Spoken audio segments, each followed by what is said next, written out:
Okay, so one of the neat things about watercolors that not everybody knows is that you can actually write or draw on your paper with pencil, paint, and then go back and erase your pencil lines, which is kind of a neat thing.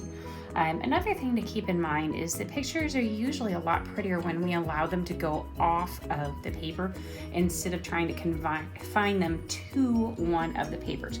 So today what we're going to do is we're going to have a big flower that's kind of overlaying. I'm going to pick where I want the center of my flower to be, and I've decided I actually don't want the center of my flower to be in the middle of my paper. I'm going to have it be off to the side. I'm going to start with kind of a light petal that I'm drawing just like this.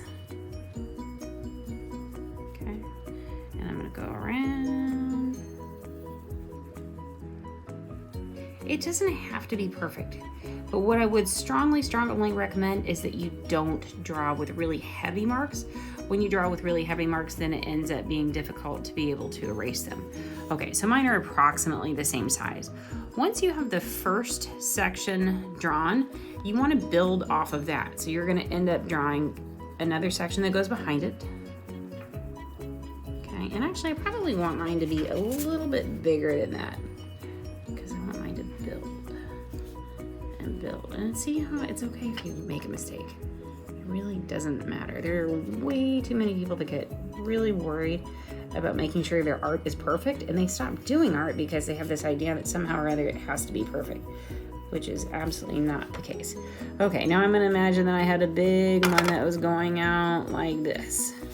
Can I imagine that I've got a big one that's going out like this? And I got another big petal that's going out like this. And maybe this one, I imagine, is a big petal. It's kind of going out like this. Okay, and I'm going to keep doing that all the way around. Okay, I'm imagining, and if it helps you to draw a line like that and then go back and erase the extra lines, you can do that.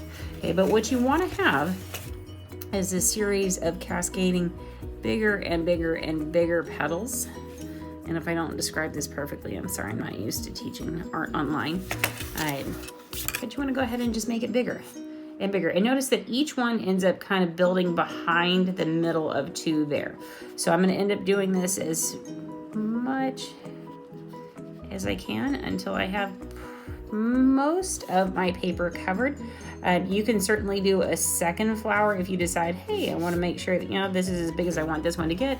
You could decide to do another flower here, and you would do the same idea of smaller petals and then building on and on. So go ahead and pause the video and get your flowers traced, and then get it start the video when you're ready to move on. So I'm going to borrow Brooks here for just a second because I messed up on mine, and I'll keep going with it a little bit later.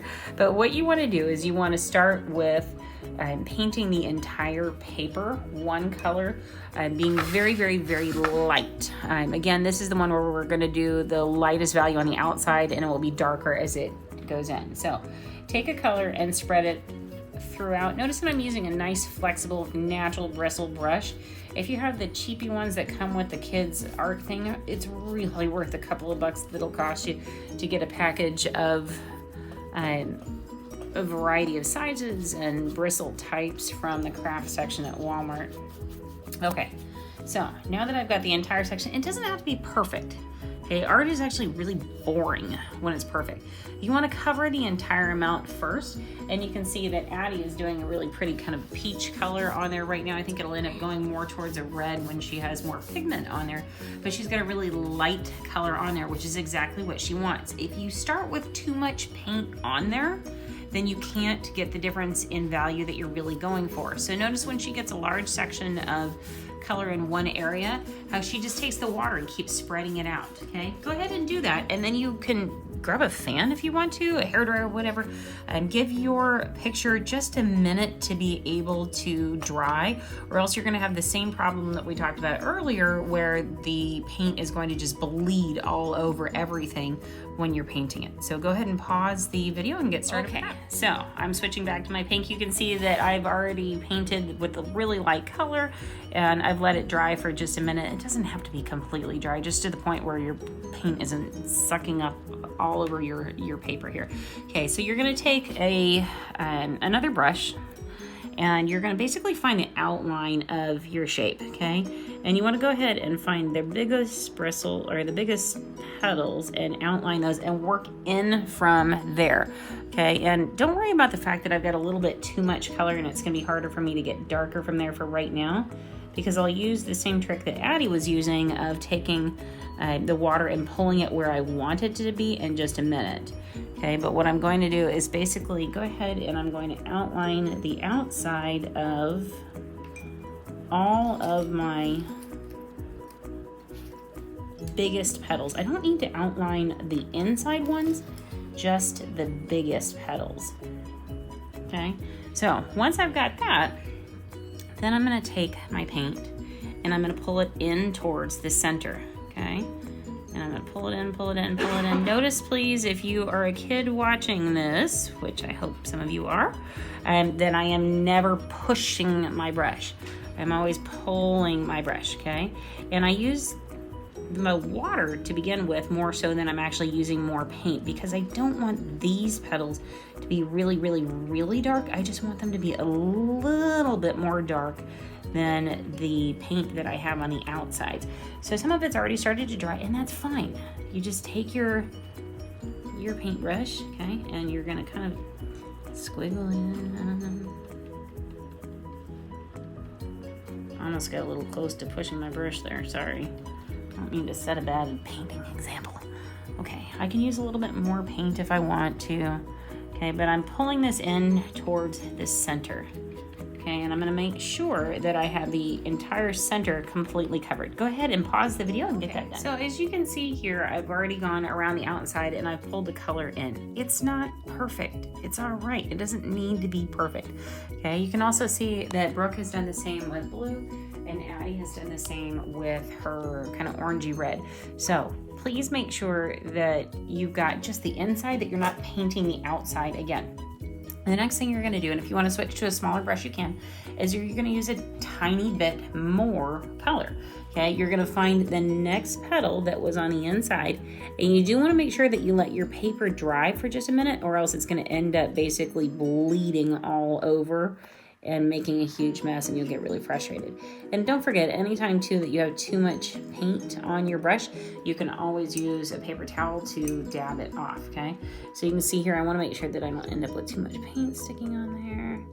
Okay, oops, and I actually meant to go all the way up to there.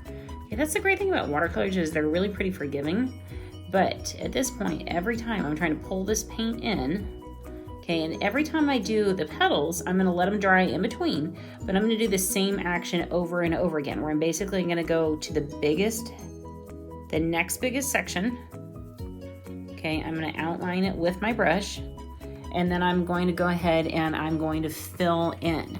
Okay, and then I'll do the next section with a little bit more color, and the next section with a little bit more color. So you can see what it's gonna end up looking like. Go ahead and pause the camera and get started.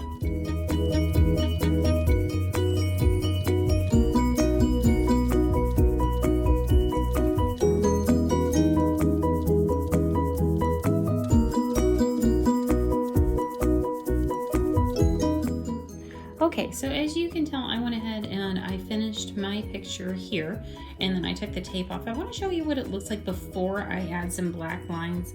Addie also worked on hers, and hers has a slightly different look, and it's still beautiful. This is where art really is not, there's no right or no wrong. You see that she didn't quite drag her colors in from the lines in the same way that I did in all of mine, and that's fine. It just gives you a very different look.